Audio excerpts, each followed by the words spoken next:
Bharat Pakistan ceasefire नंतर सीमावर्ती भागात राहणाऱ्या लोकांमध्ये आनंद दिसतोय, कारण त्यांना आपलं घर सोडावं लागलं या शेलिंग किंवा इंडिया पाकिस्तानच्या युद्धाच्या तणावामुळे, आणि सीजफायर झाल्यामुळे ते पुन्हा परतलेत. मी आता गरकोट उरी इथं आहे आणि हे हाजी साहेब यांचं घर आहे, त्यांचा परिवार इथं आहे, लहान मुलं आहेत, सगळे आहेत. आणि त्यांनी आज सकाळीच पहाटे पहाटे ते बारामुल्लाहून उरीला परत आले. बारामुल्लाला ते स्वतःला एका सेफ ठेवण्यासाठी गेले होते, पण ते परत आपल्या घरी आलेले आहेत. हाजी साहब, आपने 1965 की 71 की जंग भी देखी, उस समय शायद आप नहीं गए थे, कल जाना पड़ा था. नहीं, उस समय हम नहीं गए, हमने घर नहीं छोड़ा, यहाँ से घर में ही रहे. लेकिन आज की बार 4-5 दिन 6 दिन तो हमने बर्दाश्त किया, लेकिन उसके बाद बर्दाश्त न कर सके और यहाँ से हम यहाँ से निकल गए. अपने बाल बच्चों को लेकर बारामूला चले गए. सीज फायर हुआ तो सबसे खुशी हुई. रात को ही खुशी हुई, हम रात को ही आना चाहते थे, लेकिन रात को आना हमारे लिए मुश्किल था, क्योंकि छोटे छोटे बच्चे थे, इनको लाना मुश्किल था. इसलिए अब आज सुबह हम 7 बजे यहाँ पहुँच गए हैं. हाजी साहब के बेटे हैं, मैं उनसे बात करता हूँ. छोटे छोटे बच्चे हैं, इनका नाम हसनैन है, मुझे पता है, मैं इनको मिल चुका हूँ.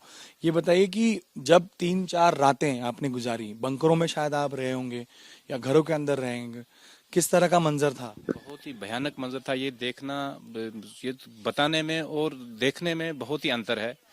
तो ये कितना वो हमारे अंदर जानता है कि किस मौत व हयात की कश्मकश में जीते थे. साथ कर बाल बच्चों का ज्यादा फिक्र होता, अपना तो चलता था.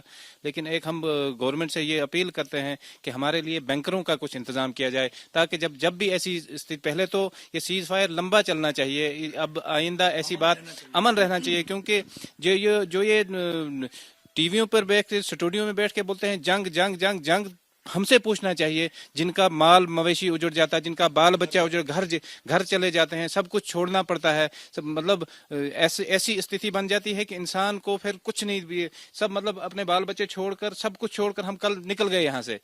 तो वो हमारा ही अंदर जानता है, दिल खून के आंसू रोता है. ये इसीलिए हम कहते हैं कि आइंदा जो ये सीज फायर है लंबा चलना चाहिए, ये अमन ना हो, इस तरह की स्थिति ना आए. इस तरह की स्थिति ना आए. बिल्कुल अमन चाहते हैं हम चाहते हैं कि अमन रहे. कुछ बच्चे भी मेरे साथ हैं, इनसे बात करते हैं. आप कितने में पढ़ते हो? 3rd. आप जब फायरिंग शेलिंग हो रही थी यहाँ पर थे, जी. तो क्या डर बहुत था? कहाँ आपने प्रोटेक्ट किया खुद को? कहाँ गए थे आप? बैंकर में. बंकर में गए थे. जी. तो कल जब सीज फायर हुआ तो वापस आए, तो अब सुबह अच्छा लग रहा है यहाँ आके? जी. क्रिकेट खेलते हो? जी. क्या खेलते हो? क्रिकेट खेलते हो, वॉलीबॉल खेलते हो, क्या खेलते हो? क्रिकेट. तो आप खेलोगे आज? जी. वहाँ खेले थे? जी. वहाँ पे खेल रहे थे. सारे दोस्त आ गए आपके वापस? जी. एक लहान मुलगा आहे, हे बघा, ह्या पण म्हणतो की किती भीतीचं वातावरण होतं, आणि आता त्यांच्या चेहऱ्याचा आनंद आपण पाहू शकतो की परत घरी आल्यावरती काय वाटतं.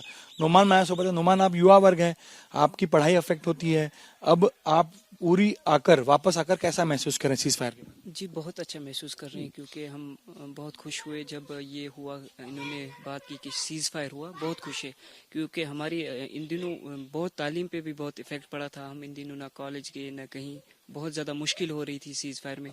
तो हम चाहते हैं इसका लॉन्ग टर्म सोल्यूशन निकाले, ताकि हम यहाँ बॉर्डर एरिया के लोग खुशी से रहें, अमन से रहें. तर ऐकलं तुम्ही, या सगळ्यांची एकच इच्छा आहे की या सगळ्यांचं म्हणणं आहे की आता सीज फायर झालेलं आहे तर ते लॉंग टर्म झालं पाहिजे. अशा प्रकारे पुन्हा एकदा परिस्थिती आली, पुन्हा घर सोडण्याची परिस्थिती आली तर ते योग्य नाही. कारण सगळ्यांना सर्वात जास्त अफेक्ट कोण होतो तर तो सीमावर्ती भागात राहणारा किंवा LOC वर राहणारा व्यक्ती अफेक्ट होतो. आणि म्हणून आता सीज फायर झालाय, आनंद आहे त्यांना, आणि ते पुन्हा आपल्या घरी परतले, त्याचाही आनंद आहे.